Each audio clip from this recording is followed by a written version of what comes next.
তো আপনার দোয়াটা কি দোয়ার মতো হয়েছে? দোয়াটা কি করতে হবে? শিখতে হবে। এই জন্য আগে শিখাটা ফরজ, আগে শিখাটা যাই হোক। এরপরে অধিকাংশ ছেলেরা মেয়েরা জানে মা বাবার জন্য এটা দোয়া করতে হবে, কিন্তু অধিকাংশ মা বাবারাই জানে না সন্তানের জন্য কি দোয়া করতে হবে। এটা অধিকাংশ মা বাবারা জানে না। আল্লাহ পাক মা বাবার জন্য দোয়া করতে হবে এটা যেমনি ভাবে শিখাইয়া দিয়েছেন, তেমনি ভাবে সন্তানের জন্য দোয়া করতে হবে মা বাবাকে আল্লাহ সেটাও তো শিখাইছেন। কোরআন শরীফে না সূরা ফুরকান ৭৪ নম্বর আয়াত, ছোট্ট একটা আয়াতের অংশ বিশেষ শিখে নিবেন। বলেন রব্বানা হাব লানা মিন আজওয়াজিনা ওয়া যুররিয়াতিনা কুররাতা আ'য়ুনিন ওয়াজআলনা লিল মুত্তাকিনা ইমামা। প্রত্যেক নামাজে প্রত্যেক দোয়া এই আয়াতকে শামিল রাখবেন, এটাকে দোয়া হিসেবে পড়বেন, মুখস্থ করে নেবেন। সবাই রাজি আছেন ইনশাআল্লাহ? কি বলতেছেন? আয় আল্লাহ, আমার স্ত্রী, আমার সন্তান, আমার ছেলে মেয়ে, সন্তান সন্ততি, আমার পরিবার পরিজন, আল্লাহ তাদেরকে এমন চরিত্রবান বানাইয়া দেন, এমন আখলাকওয়ালা বানাইয়া দেন, আল্লাহ এমন গুণে গুণান্বিত করে দেন যেন তাদেরকে দেখলে পরে আমাদের চক্ষু গুলি ঠান্ডা হয়ে যায়। কুররাতা আ'য়ুনি, যেন তাদের দিকে তাকাইলে আমাদের চক্ষু গুলি ঠান্ডা হয়ে যায়। ওয়াজআলনা লিল মুত্তাকিনা ইমামা, আর আল্লাহ আমাদের সন্তানদেরকে মুত্তাকিদের ইমাম বানিয়ে দেন। আমিন আমিন। কার ইমাম? মুত্তাকিদের। আমরাও ইমামতি করি, আমরা তো ইমামতি করি, এই পেশায় আছি দীর্ঘ বছর। আপনারা না বোঝানোর জন্য বলতেছি। আমাদের পিছনে ছোটরা নামাজ পড়ে। কারা? ছোট নামাজ পড়ে না? মসজিদে এক ওয়াক্তে অন্তত 20-30 জোড়া জুতা চুরিও প্রায়। তো আমি মুসল্লি চোর এটা বলতেছি না, কিন্তু চোর তো মুসল্লির সাথে ভিতরে ঢুকছে। কি সাথে? মুসল্লির সাথে ভিতরে ঢুকছে। তাহলে চোর এতে আমার কাছে খাড়াইছে না? চোর আমাদের পিছনে নামাজ পড়ে, ডাকাত নামাজ পড়ে, দুর্নীতিবাজেরা নামাজ পড়ে, স্বৈরাচার নামাজ পড়ে, মানুষের উপরে জুলুম করে এরা নামাজ পড়ে, সুদখোর নামাজ পড়ে, ঘুষখোরেরা নামাজ পড়ে, ওজনে কম দেয় এরাও আমাদের পিছনে নামাজ পড়ে, খাদ্যে ভেজাল দেয় এরাও আমাদের পিছনে নামাজ পড়ে। আছে না নাই? সব শ্রেণী পেশার লোক তারা আমাদের পিছনে কি করে? নামাজ পড়ে। আমরা সকলের ইমাম, ছোটরও ইমাম, বালা মানুষেরও ইমাম। কারণ আমাদের তো কিছু করার নেই। কিছু করার আছে না? তুই আর কথা কই যে এটাও তো আপনাকে সহ্য হয় না। কথা কইলে তো সহ্য হয় না, থাকতো আবার কিছু করি। আল্লাহু আকবার। আল্লাহ হেদায়েত দেন। আমিন আমিন। এই কত পানি খাবে, গ্লাসে আধা গ্লাস পানি দিতে দিলেন যে দোয়া করবেন। আল্লাহ পাক বলতেছে বান্দা তোমার মতো ইমামতি নয়, তুমি যেরকম ইমামতি করো তোমার পিছনে চোর ডাকাত লুচ্চা বদমাশ সব নামাজ পড়ে এরকম নয়। তুমি দোয়া করো তোমার সন্তান যারা মুত্তাকিদের ইমাম হয়। সুবহানাল্লাহ। আর মুত্তাকিরাই হবে জান্নাতি। সব নামাজি কিন্তু জান্নাতি নয়, কিন্তু সব মুত্তাকি জান্নাতি। সুবহানাল্লাহ। সব মুত্তাকিরা কি জান্নাতি? এই জন্য আল্লাহ কথা বলে নাই ওয়াজআলনা লিল মুত্তাকিনা ইমামা, বলছে আল্লাহ কথা বলেন ওয়াজআলনা লিল মুসলিমিনা ইমামা ওয়াজআলনা লিল সালাতিনা ইমামা, যারা নামাজ পড়ে তাদের ইমাম হইব। এ কথা কয় আল্লাহ পাক। নামাজ আল্লাহ পাক কি বলছে? দোয়া করো বান্দা তোমার সন্তান যেন মুত্তাকিদের ইমাম হয়। আর সকল মুত্তাকিরা জান্নাতি। সকল মুত্তাকিরা কি জান্নাতি? সকল নামাজি জান্নাতি নয়।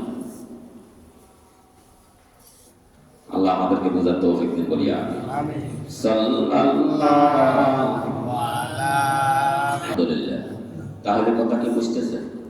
এই জন্য আল্লাহ পাক আল্লাহ রাসূল বলতেছে যে 3 নম্বর আমলটা হচ্ছে দুনিয়াতে এমন একজন নেককার সন্তান রেখে যাওয়া যে সন্তান তার মা বাবার জন্য কি করবে?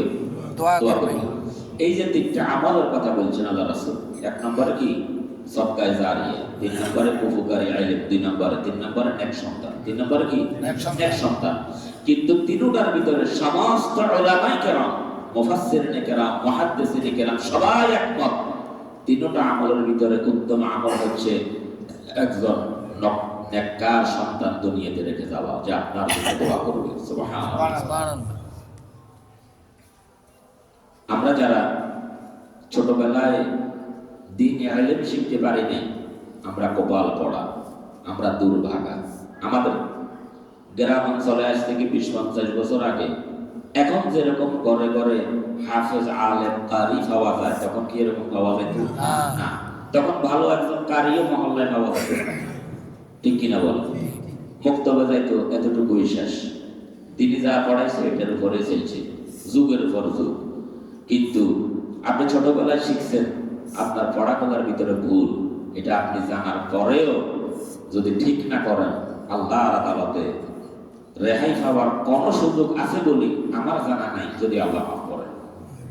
এরপরে আসেন, আমরা ছোটবেলায় সুযোগ পাই নাই, আপনারা পান নাই, কিন্তু এখন বর্তমানে এই যুগে এসে, এই সময় এসে, যেখানে ঘরে ঘরে মাদ্রাসা, মহল্লায় মহল্লায় মাদ্রাসা, ঘরে ঘরে হাফেজ, আলেম, কারি, উলামায়ে কেরামের যেখানে অভাব নাই, সেখানে যদি আমি আমার সন্তানকে, আমার ছেলেটাকে, আমার মেয়েটাকে যদি আমি দ্বীন শিখাইতে না পারি, আমার ঘরে যদি অন্তত সহিহ কোরআন তেলাওয়াতের ব্যবস্থা যদি না হয়, আল্লাহর আদালতে নাজাতের কোনো ব্যবস্থা হবে আমার জানা নেই।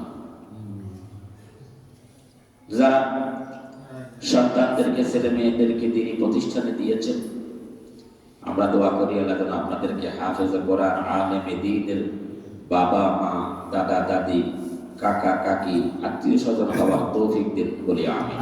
আপনাদের সকলের দিলের সমস্ত নেক মাকসুদ গুলি আল্লাহ যেন পুরা করে দিন বলি আমিন। একজন আবেদ, শুধু আবেদ, তিনি আমল করেছেন, আমলের বিনিময়ে তিনি জান্নাতি হয়েছেন।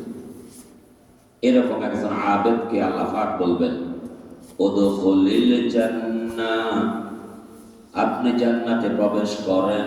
সুবহানাল্লাহ। আবেদকে কি বলবেন? উদখুলিল জান্নাহ, আপনি জান্নাতে যান। আর একজন হাফেজ কোরআন, আলেমে দ্বীন, সাহিবুল কোরআন, তাকে ডেকে আল্লাহ পাক বলবেন, আপনি আসেন। ইশফাআতু শিফা, ইশফাআতু শিফা, আপনিও জান্নাতে যান, কিন্তু আপনার যাকে আপনার ভালো লাগে তার হাত ধরে ধরে তাকে জান্নাতে নিয়ে যান। সুবহানাল্লাহ। ইশফাআতু শিফা, আপনার যার জন্য আপনার পছন্দ, তার জন্যই আপনি শাফায়াত করেন, সুপারিশ করবেন, আপনি হাত ধরে ধরে নিয়ে যান। সুবহানাল্লাহ। তাহলে একজন আবেদ যাবেন নিজে নিজে, আর একজন আলেম হাফেজ সে নিজে নিজে যাবে। আল্লাহু আকবার। তিনি কিভাবে যাবেন? একজনের নয়, যাকে ভালো লাগে, আপনার যাকে ইচ্ছা তাকে নিয়ে আপনি কোথায় যান? জান্নাতে চলে যান। সুবহানাল্লাহ। আল্লাহর আদালতে একজন দাঁড়িয়ে বলবে, রব্বুল আলামিন, আপনি আমাকে চিনেন? আল্লাহ বলবেন, না আমি আপনাকে চিনি না, পরিচয় দেন। তিনি বলবেন, আমি হচ্ছি আপনার পয়গম্বর হযরত নূহ আলাইহিস সালাতু ওয়াস সালামের ছেলে, আমি আপনার পয়গম্বরের সন্তান। আল্লাহ বলবেন, কার সন্তান সেটা দেখার আমার কোনো দরকার নাই। সেদিন কি হবে? শুধু আমল। কি হবে? আমল। আর একজন দাঁড়িয়ে বলবেন, আল্লাহ আপনি আমাকে চিনেন? আমি হচ্ছি আপনার পয়গম্বর হযরত লূত আলাইহিস সালাতু ওয়াস সালামের স্ত্রী। আল্লাহ বলবেন, কার স্ত্রী এটাও দেখার কোনো প্রয়োজন আমার নাই। আজকে শুধুমাত্র ফয়সালা হবে কিসের ভিত্তিতে?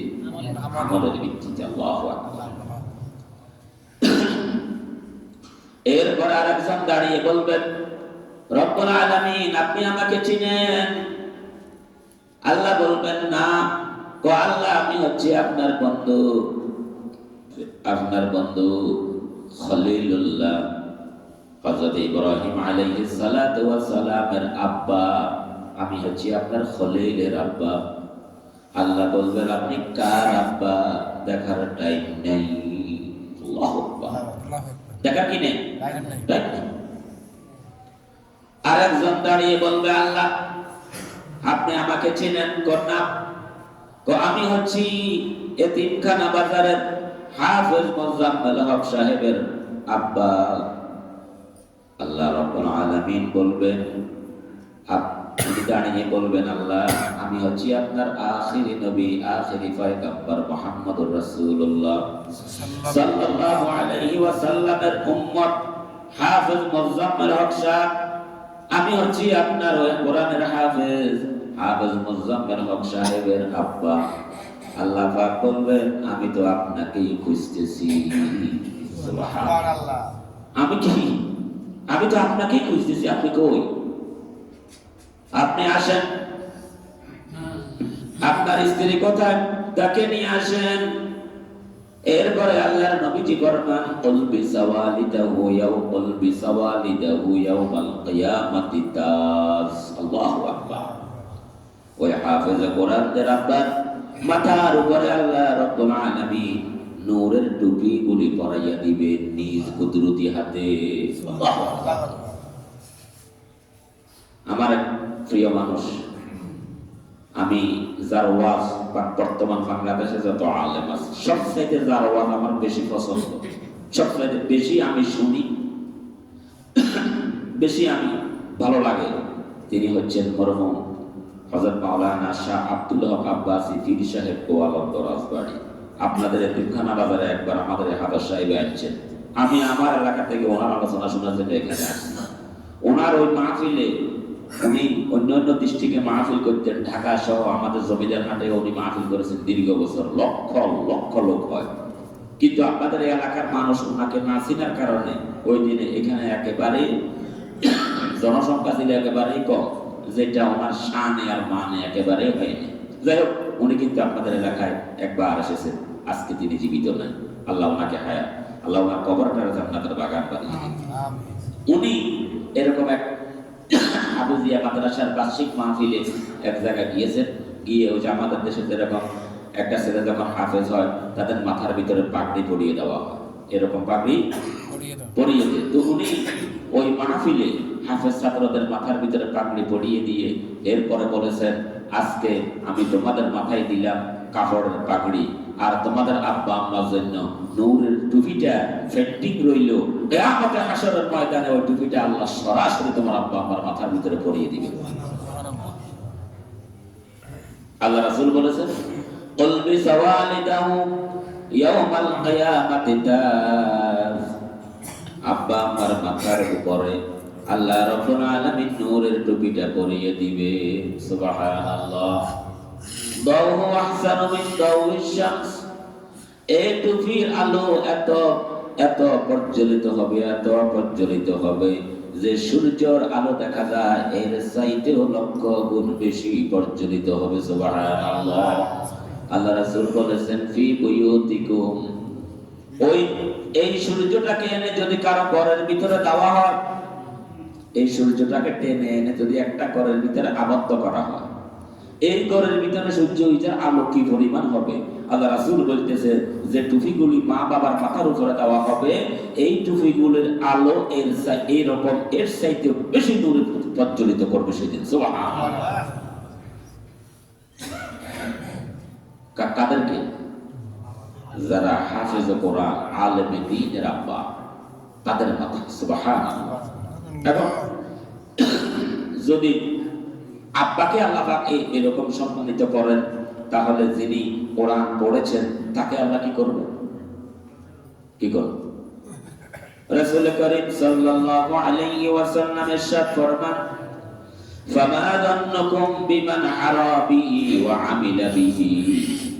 যে ব্যক্তি কোরআন শিখলো এবং তার অনুযায়ী আমল করলো, যে কোরআন শিখলো সে অনুযায়ী আমল করলো, আল্লাহ রাব্বুল আলামিন তাকে ডাকবেন, বলবেন এদিকে আসো। আল্লাহ পাক তাকে কাছে ডাকবেন, এরপরে বলবেন তুমি কোরআন শিখেছো, কোরআন অনুযায়ী জীবন গঠন করেছ।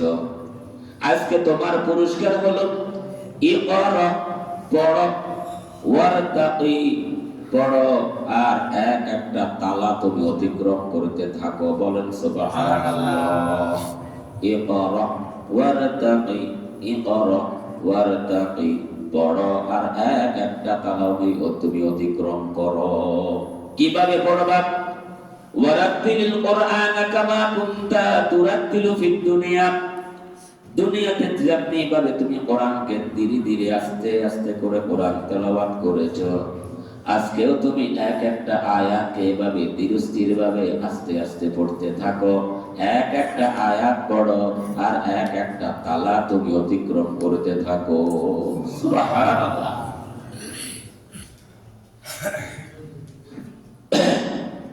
ফাইন্না মানজালাতাকা ইলা আখিরি,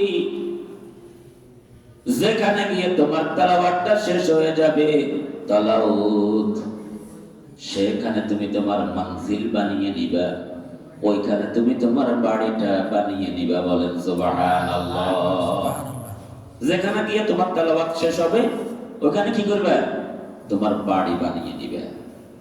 ফাইন্না মানজালাতাকা ইলা আখিরি তালাউত, যেখান পর্যন্ত তুমি যেতে পারো। সুবহানাল্লাহ। এই দুনিয়াতে সবচাইতে বড় বিল্ডিং বানিয়েছে দুবাই সরকার। দুবাইয়ের খলিফা বুর্জ খলিফা বানিয়েছে 165 তলা। কয় তলা? 165 তলা, যেটা পৃথিবীতে এখন সবচাইতে বড় টাওয়ার। আগে ছিল, প্রথমে ছিল আমেরিকা টুইন টাওয়ার 110 তলা। এরপরে তাকে ওভারটেক করে বানিয়েছে মালয়েশিয়া 130। এরপরে সৌদি আরব বানিয়েছে জমজম টাওয়ার। বর্তমানে দুবাই বুর্জ খলিফা 165 তলা, যে বিল্ডিং এর 155 তলায় আছে মসজিদ। পৃথিবীর সবচাইতে উঁচু মসজিদ হলো ওই বিল্ডিং এ, ওই টাওয়ার। সুবহানাল্লাহ। এটা হচ্ছে 165 পর্যন্ত শেষ। কত? শেষ। আপনাদের ক্ষমতা এই পর্যন্ত। আর আল্লাহ পাক বলবেন ইকরা ওয়ারতাকি, এক একটা আয়াত পড়ো আর তুমি এক একটা তালা অতিক্রম করো।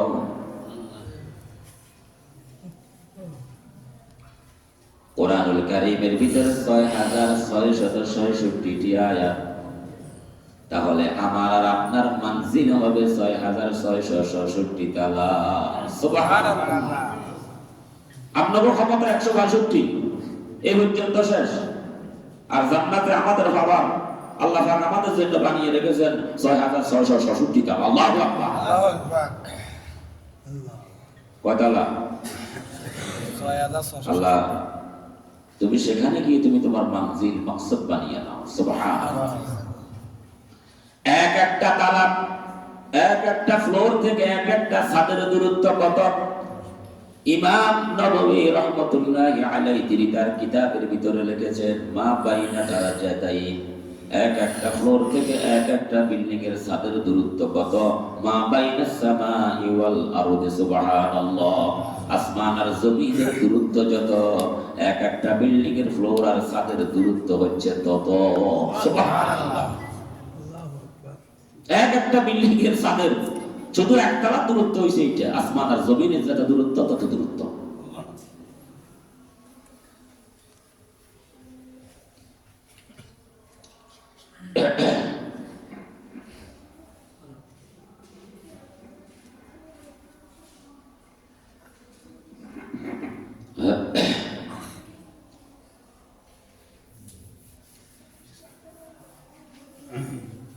এরপরে আমার ভাইরা, এই যে আপনাদের 65 তালা, কেউ যদি প্রশ্ন করে বিল্ডিংটা কি দিয়ে বানাইলেন, কি ইট ব্যবহার করেছেন, কিসের ইট, আপনারা বলবেন আপনি পাগল নাকি, এটা তো আমাদের পাকা ইট, মাটি দিয়ে তৈরি, এই ইটা দিয়েই তো আমরা এটা বানাইছি, না হলে পাথর দিয়ে বানাইছি, এই পর্যন্তই তো শেষ। ঠিক কিনা? আর আমাদের 6667 তালা। আল্লাহ রাসূল বলেছেন এটা কি দিয়ে বানাইছেন? সাহাবায়ে কেরাম প্রশ্ন করলেন, ইয়া রাসূলুল্লাহ, হুজুর এটা কি দিয়ে বানাইছে?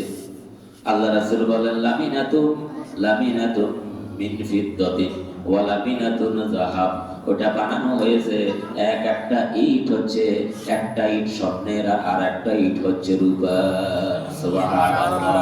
লামিনাতুন মিনাজ যাহাব ওয়া লামিনাতুন মিন ফিদ্দা, একটা ইট হচ্ছে রূপা আর একটা ইট হচ্ছে সোনা। সুবহানাল্লাহ। এরপর সাহাবায়ে কেরাম প্রশ্ন করলেন, ইয়া রাসূলুল্লাহ, হুজুর ইটের ভিতরে যে মশলাগুলো ব্যবহার করা হয়েছে এগুলা কিসের? ওয়ালা মিলায়াতু ইয়া রাসূলুল্লাহ, হুজুর এই যে মিলাতুন যেগুলা ব্যবহার করেছে এগুলা কি? আল্লাহ রাসূল ফরমান মিলাতুহা মিশক। আল্লাহু আকবার। যে মিলাতুন গুলা ব্যবহার করা হয়েছে এগুলা সবগুলা হচ্ছে মিশক আম্বর। সুবহানাল্লাহ। এগুলা কি? সব মিশক আম্বর। ওয়ামা তুরাবুহা, সাহাবায়ে কেরাম প্রশ্ন করলেন, ইয়া রাসূলুল্লাহ, ফ্লোর গুলা কি দিয়ে বানানো হবে? এগুলা কিসের মাটি? টাইলস গুলা কেমন? ইটা গুলা কেমন? ফ্লোরটা কেমন হবে? আল্লাহ রাসূল বলেছেন তুরাবুহা,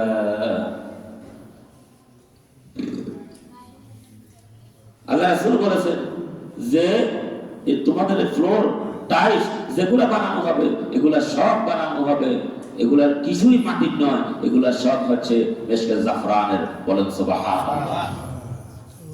তুরাবুহা মিন জাফরান, এগুলা সব হবে জাফরান।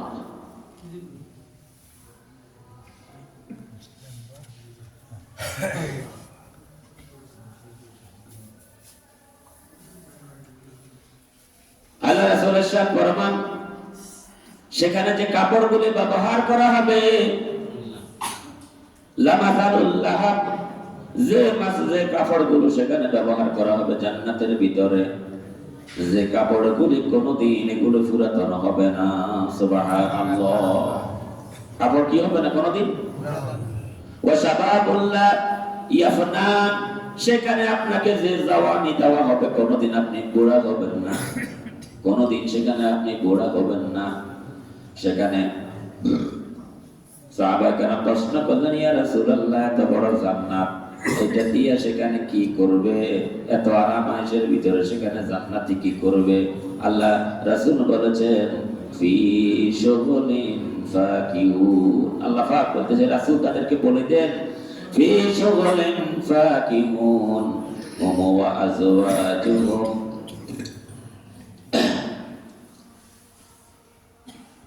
যে সেখানে তাদেরকে, সেখানে তারা তাদের স্ত্রীদের সাথে, তাদের হুরদের সাথে এমন আরাম আয়েশে সেখানে সারা সারা দিন কাটাবে, তারা শুধুমাত্র সময় কাটাবে, এত সুখ আর এত শান্তি তারা সেখানে ভোগ করবে যেটা তারা কোনোদিন কল্পনা করে নাই। সুবহানাল্লাহ।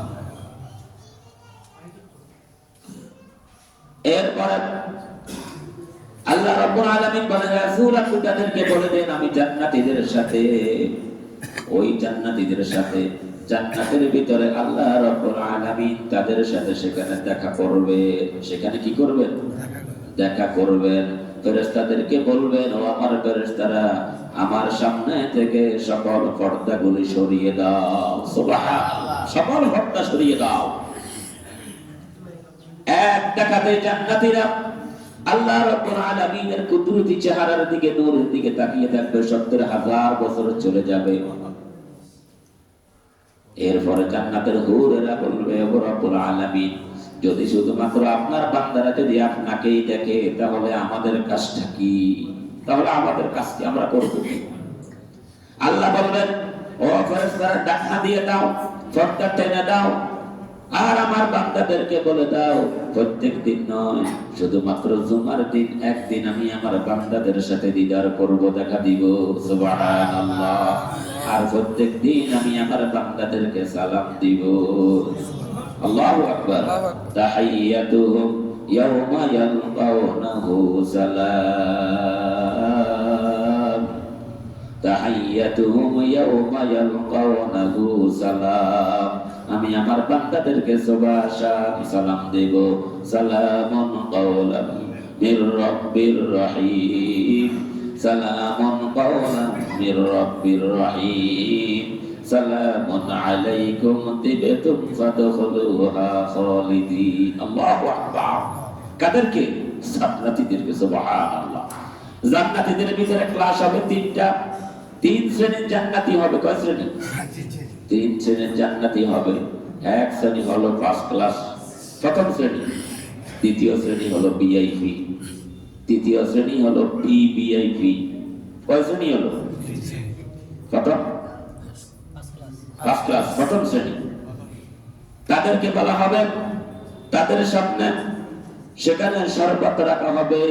এরপরে আল্লাহ রাব্বুল আলামিন বলবেন, ও জান্নাতীরা, ইয়াশরাবুনা মিন কাসিন কানা মিজাজুহা কাফুরা। সুবহানাল্লাহ।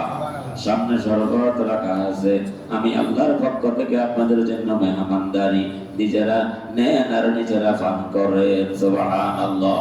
কে মেহমানদারি করবে? আল্লাহ। আল্লাহ। আল্লাহু আকবার। আল্লাহ আমাদেরকে ওই রকম জায়গা যেন কবুল করে। আমিন। তাইলে এটা হইছে প্রথম শ্রেণী। এটা কি কোন শ্রেণী? দ্বিতীয় শ্রেণীকে বলবে আল্লাহ। আল্লাহ রাব্বুল আলামিন বলবেন, দ্বিতীয় শ্রেণীর সামনে শরবত রেখে দাও। ইসকাউনা মির রাহিকিম মাখতুম। ইসকাউনা মির রাহিকিম মাখতুম। ও আমার জান্নাতের হুরেরা কই, ফেরেশতারা কই, তোমরা কি করো? এরা ভিআইপি, এরা নিজেরা উঠাইয়া খাবে না, তোমরা উঠাইয়া তাদের মুখের ভিতরে দিয়া দাও। আল্লাহু আকবার। এরা নিজেরা উঠাবে না, এরা ভিআইপি। ভিআইপি আমরা বুঝি নিজেরা লই খেতেন। কি করো? আমরা বুঝি নিজেরা লই খেতেন। ইসকাউনা মির রাহিকিম মাখতুম। আল্লাহ পাক বলবেন, ও ফেরেশতারা তোমরা কি করো? এরা আমার ভিআইপি বান্দা, এদের মুখের ভিতরে তুলে দেন। সুবহানাল্লাহ। ভিআইপি দ্বিতীয় শ্রেণী। তিন নম্বরে হলো ভিভিআইপি। আল্লাহ রাব্বুল আলামিন বলবেন, তাদের সামনে শরবত রেখে দেন। ওয়াসাকাহুম রাব্বুহুম শারাবান তাহুরা। এরা হচ্ছে আমার ভিআইপি বান্দা।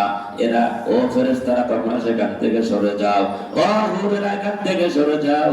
আমি আমার ভিআইপি বান্দাদেরকে আমি আল্লাহ নিজ হাতে পান করাইয়া দিই। আল্লাহু আকবার। ভিআইপি কারা? আমাদের ওস্তাদেরা, মরহুম ইসহাক সাহেব রাহমাতুল্লাহ আলাইহি ভিআইপি। এরকম বহু ভিআইপি লোক আছে না? আল্লাহ বলবেন, ওয়াসাকাহুম রাব্বুহুম শারাবান তাহুরা। ফেরেশতারা সরো, হুরেরা সরো, আমি আমার ভিআইপি বান্দাদের আমি আল্লাহ মেহমানদারি করি। আল্লাহু আকবার। ও জান্নাতে যেতে চান? সবাই যেতে চান? ইনশাআল্লাহ। ছেলে মেয়েদেরকে দিন শিক্ষা, হাফেজে কোরআন বানান, আলেমে দিন বানান। এই বিষয়ের উপরে আর কথা বলবো না, এই বছরের জন্য শেষ। আপনাদের আশেপাশে দিনী প্রতিষ্ঠানগুলোতে ছেলে মেয়েদেরকে দেন, কোরআন শিখান, নিজেরাও শিখেন। খালি ছেলে মেয়েদেরকে শিখান, নিজেরাও শিখেন। শিখার কোনো বয়স নাই, শিখতে কোনো শরম নাই। শিখতে কি নেই? কোনো শরম নাই, শিখার কোনো বয়স নাই। আল্লাহ আমাদেরকে সকলকে ইলমে দ্বীনের ছাত্র হবার তৌফিক দান করেন বলি আমিন। ওমা আলাইনা ইল্লাল বালাগ।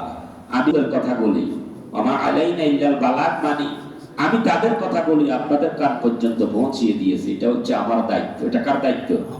আমার দায়িত্ব। কিন্তু আপনাদের দিলে পৌঁছাই দেওয়ার দায়িত্ব কার? আল্লাহর। আমি আপনাদের দিলে পৌঁছাইতে পারবো না বিদায় আপনারা কোরআন শিখতে বসেন নাই। গত রমজানে বহু বলছি, আপনারা একটা কোরআন শিক্ষার ক্লাস চালু করেন নাই। যুবক ভাইদের উদ্যোগ নিয়েছে, আপনারা বসেন নাই। বড় দুঃখ পাইছি আমি। তার কারণ আমার কথা বলে আমি আপনাদের কানে পৌঁছাইছি, কিন্তু আপনাদের দিলে পৌঁছে নাই। আমি দোয়া করি, আমার দায়িত্ব হচ্ছে কানে পৌঁছাই দেওয়া, আপনাদের দিলে পৌঁছাই দেওয়ার দায়িত্ব কার? আল্লাহ। আল্লাহ যেন সে কাজটা করেন বলি আমিন। যারা পরে আসছেন সুন্নাত